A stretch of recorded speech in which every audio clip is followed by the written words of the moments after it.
En octobre 2007, Sa Majesté mineure débarque dans les salles françaises avec la discrétion d'un enterrement. 30 millions d'euros de budget, 139 000 entrées. Un ratio catastrophique qui transforme instantanément l'un des cinéastes français les plus respectés au monde en auteur du plus gros plantage de l'année. Pourtant, tout semblait réuni pour le succès. Anno sort des Deux Frères, film familial qui a cartonné. José Garcia et Vincent Cassel acceptent des rôles à risque. Le budget dépasse celui de la plupart des blockbusters français. Sur le papier, Sa Majesté mineure a tout d'un projet ambitieux porté par un réalisateur au sommet de son art. Sauf qu'Anno a choisi ce moment précis pour lâcher ses démons créatifs. Fini le cinéma calibré pour le grand public. Place à une comédie érotique inspirée de la mythologie grecque, peuplée d'hommes cochons et de satyres en rut. Un délire assumé qui scandalise la critique, déroute le public et fait fuir les distributeurs internationaux. Le résultat, un naufrage commercial doublé d'un malentendu artistique monumental.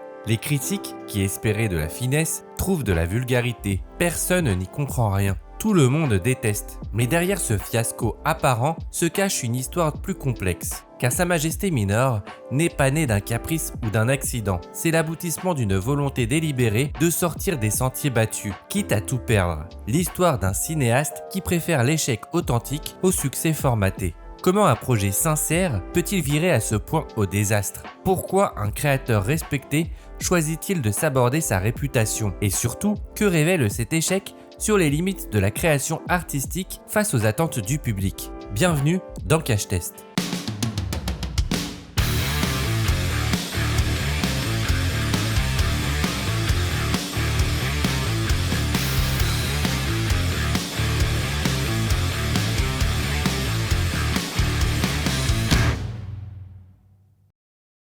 Pour comprendre l'ampleur du désastre, il faut d'abord mesurer la hauteur de la chute. En 2006, Jean-Jacques Annaud règne sur le cinéma français comme peu de réalisateurs avant lui. Son palmarès fait rêver. Oscar du meilleur film étranger pour La Victoire en chantant dès 1977, triomphe mondial avec La Guerre du Feu, Le Nom de la Rose avec Sean Connery et surtout succès familial planétaire avec L'Ours. Annaud incarne cette rare espèce de cinéaste français exportable. Ses films se vendent dans le monde entier. Ses budgets rivalisent avec ceux des productions américaines. Son nom seul suffit à décrocher des financements internationaux. Cette reconnaissance internationale lui confère un statut unique. Là où ses confrères peinent à boucler des budgets modestes, lui obtient 30 millions d'euros sans difficulté. Une position privilégiée qui lui permet tous les caprices créatifs. Dans cette liberté cache une frustration grandissante. Annaud commence à s'ennuyer de son propre succès, à se sentir prisonnier d'une image lisse et familiale. Deux Frères, en 2004, cristallise cette lassitude. Film animalier parfaitement calibré, il cartonne mais laisse son réalisateur sur sa fin artistique. Après des décennies de succès ininterrompus, Annaud ressent le besoin viscéral de prendre des risques, de sortir de sa zone de confort doré. Le danger créatif lui manque.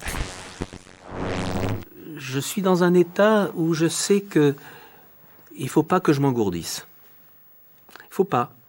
Il faut pas rester ce monsieur succès dont on me qualifie avec dédain. Puis c'est pas ça. J'ai envie de revenir un peu dans les brancards. J'ai envie de un peu le coup de tête de Zidane, vous savez. Je me souviens ce jour-là, je regardais la télévision et je savais pourquoi il a fait ce coup de tête. Enfin, c'est mon interprétation. C'est qu'il y a un moment où vous n'en pouvez plus de ce qu'on dit de vous. Et puis, de toute façon, les gens qui me connaissent savent que l'image que je déploie peut-être à travers les interviews ou à travers mes films, c'est pas la totalité de moi. Je suis autre chose. L'opportunité de se réveiller se présente avec Gérard Braque. Le scénariste légendaire, collaborateur de Polanski et scénariste des plus grands films d'Annaud, vient d'achever un script délirant inspiré de la mythologie grecque. Un projet à 1000 lieues du cinéma familial de Jean-Jacques Annaud. On n'apprend que de ses échecs. Et moi, j'ai connu une incroyable série de succès pendant des décennies. Et j'ai toujours ressenti le besoin de me mettre en danger. Parce que si on n'est pas en danger, si on n'a pas la brûlure de l'échec, on s'endort. Et donc, je suis allé très loin. Quand j'ai présenté ce film aux financiers, j'ai dit attention, c'est un ovni, il y a un risque majeur d'un échec terrible, et ça a été le cas. Cette franchise brutale avec les financiers montre un Jean-Jacques Hano parfaitement lucide sur les risques. Il ne se berce d'aucune illusion. Le projet est un ovni qui peut exploser en vol. Mais justement, c'est ce danger qui l'excite. Mais concrètement, de quoi parle ce projet si sulfureux? Dans une île imaginaire de la mer Égée, au temps pré-homérique, Minor vit comme un animal parmi les cochons qui l'ont élevé. Cet homme, mi-homme mi-porc, muet et méprisé par les villageois, mène une existence simple jusqu'au jour où il rencontre Pan, le dieu satyre, dans la forêt mythologique interdite aux mortels. Après cette initiation aux joies de l'amour libre, Minor tombe d'un olivier en espionnant Clytia, la belle-fille du patriarche promis au poète Carcos. Il meurt, puis ressuscite miraculeusement en retrouvant la parole et un don d'éloquence stupéfiant. Impressionné par ce prodige, les villageois le proclament roi sur les conseils de leur devin. Minor découvre alors les délices et les dangers du pouvoir, guidé par les conseils libertins de Pan, tandis qu'il tente de conquérir le cœur de Clytia. Cette fable païenne explore l'éveil d'une conscience primitive dans un monde sans morale où l'animalité et l'humanité se côtoient sans pudeur. Un programme qui annonce déjà la couleur. Pour la première fois depuis des années, le réalisateur peut enfin lâcher ses démons créatifs. Fini les concessions au grand public. Place à un cinéma personnel, dérangeant, assumé. Même si cela doit lui coûter sa réputation. Le budget se boucle malgré les avertissements. Avec son palmarès, Hano conserve la confiance des financiers. Il mise sur l'homme plus que sur le projet. Une confiance aveugle qui va se révéler fatale. Car entre le réalisateur sage des films précédents et celui décomplexé de 2007, il y a un abîme que personne n'a mesuré. Un abîme dans lequel va sombrer l'un des plus gros budgets du cinéma français. L'histoire de Sa Majesté Mineur commence par un drame. Gérard Braque sort d'une longue hospitalisation qui lui a donné envie de tout dire, de tout oser. Plus question de se brider. Ce script explore sans détour l'animalité humaine, la sexualité primitive, les pulsions refoulées de la civilisation.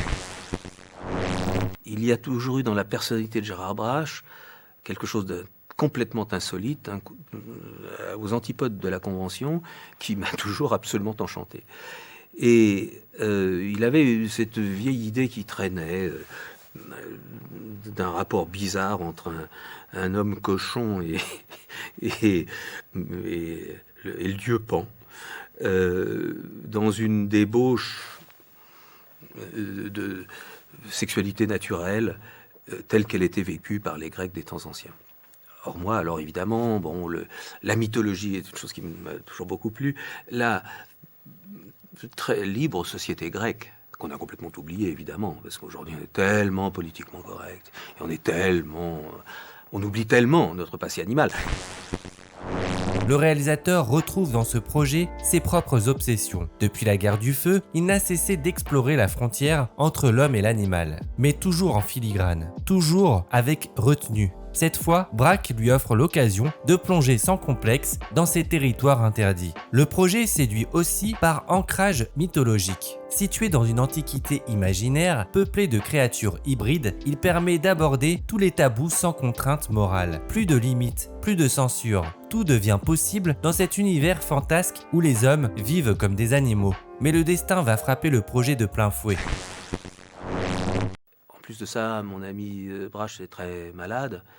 Je savais que c'était son dernier film. Et franchement, j'avais envie de rentrer, il le savait d'ailleurs, dans son univers à lui. Lui faire ce cadeau. En lui disant merci pour les films qu'on avait fait ensemble. Et il est mort le 2e jour de tournage. Il a attendu pour être sûr que ça se passe. Sa mort laisse Hano orphelin, contraint de poursuivre seul un film qui ne maîtrise qu'en partie. Cette perte transforme le tournage en hommage posthume. L'équipe veut absolument réussir le film pour honorer la mémoire de Braque. Une pression supplémentaire qui pousse Hano à aller encore plus loin dans ses choix créatifs. Le projet initial était déjà risqué. Privé de son auteur, il devient incontrôlable. Personne ne peut tempérer les excès d'Hano, ni expliquer les subtilités du script aux acteurs perdus. Le film dérive vers une radicalité que même Braque n'avait peut-être pas envisagée. Malgré le drame, Hanno assume pleinement ses choix. Il embarque José Garcia et Vincent Cassel dans une aventure périlleuse. Mais leur engagement total le conforte dans sa démarche. Ensemble, ils vont pousser le projet dans ses ultimes retranchements. Le budget de 30 millions permet toutes les folies. Décors grandioses en Espagne, animaux vivants, effets spéciaux ambitieux. Hanno ne lésine sur aucun moyen pour donner vie à l'univers délirant de Braque. Un investissement colossal pour un film qui ne ressemble à rien de connu. Cette lucidité d'Hanno face aux financiers révèle sa parfaite conscience du danger. Il ne se berce d'aucune illusion sur la nature explosive de son projet, mais c'est justement ce risque qui l'excite, cette possibilité de créer quelque chose d'inédit. Un objet cinématographique non identifié qui va dérouter tous ceux qui l'approcheront. Le tournage de Sa Majesté Mineure démarre en Espagne, dans la région d'Alicante. Loin des studios parisiens, l'équipe se retrouve dans un environnement aussi exotique que le film qu'elle s'apprête à tourner. José Garcia découvre l'ampleur du défi dès le premier jour. Incarné Minor, cet homme cochon qui évolue au milieu de vrais porcins de plusieurs centaines de kilos n'a rien d'une sinécure. L'acteur comprend rapidement que ce rôle va le marquer à vie, pas seulement par son impact sur sa carrière, mais par les défis physiques qu'il impose au quotidien. La part de physique qu'il y avait là-dedans, travailler avec les animaux, avec les truies, qui pouvaient vous envoyer un rocher ou vous mordre la joue. Enfin, je pourrais écrire un bouquin comme ça sur le film d'Hanno. Mais sortir de là, à partir de là, je me suis dit Shakespeare, et je le fais comme ça. Parce que jouer avec une truie de 300 kilos qui bouffe du carambar et avoir une grande leçon d'éloquence avec elle, et qu'elle vous envoie un rocher de 30 kilos sur la tête et vous reculez, je peux vous dire, à partir de là, faites ce que vous voulez. Vincent Cassel, dans le rôle du satyre Pan, affronte ses propres défis. Incarner ce dieu sensuel et décomplexé exige une liberté de jeu totale, loin des codes habituels du cinéma français. Le comédien doit apprendre à marcher avec des sabots, adopter la gestuelle d'un bouc, explorer une sensualité animale assumée. Les décors reconstitués en Espagne permettent de créer l'univers antique imaginé par Braque. Village Cyclades reconstitué, forêt recréée en studio. Mais cette liberté financière devient aussi un piège. Plus le film coûte cher, plus les attentes commerciales sont élevées. Les financiers commencent à s'inquiéter en voyant les rushs. Ce qu'ils découvrent n'a rien à voir avec le cinéma familial qu'ils espéraient. Les problèmes techniques s'accumulent. Chaque jour apporte son lot de complications. Le tournage prévu sur 15 semaines est réduit à 13 par manque de budget. Cette pression temporelle pousse l'équipe dans ses retranchements. Garcia et Cassel enchaînent les scènes périlleuses sans temps de récupération. L'épuisement physique et nerveux commence à se faire sentir. Au fil des semaines, le tournage forge malgré tout une communauté soudée par l'adversité. Acteurs, techniciens et réalisateurs partagent les mêmes convictions. Ils participent à quelque chose d'unique, d'inédit dans le paysage cinématographique français. Le tournage de Sa Majesté Mineure s'achève sur cette note d'accomplissement paradoxal. Personne ne sait encore que cette expérience hors norme va se transformer en cauchemar commercial. Pour l'instant, seule compte la fierté d'avoir repoussé les limites du cinéma français. Octobre 2007, avant même la sortie de Sa Majesté Mineure, les projections presse annoncent la couleur. Face aux critiques rassemblées, Jean-Jacques Hanno prend une initiative inhabituelle. Il se présente devant eux pour défendre son film. Par rapport au fait qu'il est venu présenter, moi je trouve ça terriblement gonflé de venir forcer le critique à penser et contre-productif. Non, prévenir. Quand le type vient nous dire et que en plus il y a une lettre où on lui dit je veux être dans la mouvance de Buñuel, Cocteau, bon alors tu t'attends à un truc iconoclaste au possible ou tout ce que tu veux, puis tu vois juste une petite comédie grivoise qui certes n'est pas catastrophique et pas détestable, mais qui est juste sans intérêt, comme tout à l'heure toi tu te foutais complètement de mon mode d'emploi. Moi, je me fous, mais complètement de Sa Majesté Mineure. Ça n'a rien de transgressif, ça n'a rien de subversif et de libre. Le film, tu vas aller le voir parce que tu te dis, attends, il y a l'autre qui va sodomiser Cassel. Rien que pour ça, moi, j'étais joyeux, j'allais voir le film. J'allais voir le film pour ça, moi. Mais dans ce cas-là, tu vois, après cette nette d'intention, soit tu me fais un film réellement poétique, iconoclaste, tout ce que tu veux, soit tu me le fais réellement trashouille façon les galettes de Pont-Aven. Et ça, je l'ai jamais, moi. Cette démarche préventive révèle l'inquiétude du réalisateur. Conscient du caractère explosif de son projet, Hanno tente de préparer le terrain, d'expliquer ses intentions avant que les critiques ne découvre ce film inclassable. Mais cette tentative de contrôle des dégâts produit l'effet inverse. Les critiques sont unanimement assassines. L'accueil presse tourne au massacre, les qualificatifs parlant d'un film incompréhensible et vulgaire revenant comme des leitmotifs. La déroute critique est totale. Certains journaux évoquent un ratage spectaculaire. Les journaux spécialisés n'épargnent rien. La plupart dénoncent un film prétentieux qui tombe à plat. Mélange raté entre vulgarité gratuite et pseudo-profondeur mythologique. L'intervention préalable d'Hannot n'a servi à rien. Elle a même donné l'impression d'un créateur peu sûr de son travail. Le 10 octobre, le film sort en salle. Et c'est l'hécatombe immédiate. 139 521 entrées. Une catastrophe qui transforme instantanément le film en l'un des plus gros bides de la carrière d'Hannot. En quelques semaines, le film disparaît des écrans et des mémoires. 15 ans après sa sortie catastrophique, l'échec d'Hannot illustre parfaitement le dilemme de l'artiste face au marché. Comment concilier vision personnelle et attente du public? Comment innover sans perdre son audience? Sa Majesté mineure apporte une réponse radicale. Mieux vaut échouer en restant fidèle à soi-même que réussir en trahissant ses convictions. Cette philosophie du beautiful loser trouve aujourd'hui un écho particulier dans un paysage audiovisuel de plus en plus formaté. À l'heure où les algorithmes dictent les contenus et où les franchises dominent les écrans, l'audace d'Hannot prend une résonance nouvelle. Aujourd'hui, le film commence à bénéficier d'un regard plus apaisé, débarrassé des enjeux commerciaux de sa sortie. Il peut être apprécié pour ce qu'il est, l'expression sincère d'un créateur libre assumant pleinement ses obsessions. Cette réévaluation progressive transforme l'échec en victoire morale. L'histoire de Sa Majesté mineure nous rappelle une vérité essentielle. En art, l'audace mérite d'être saluée même quand elle échoue. Car sans preneur de risque comme Hannot, le cinéma français perdrait son âme au profit d'un conformisme mortifère. Et cela, aucun succès commercial ne saurait le compenser.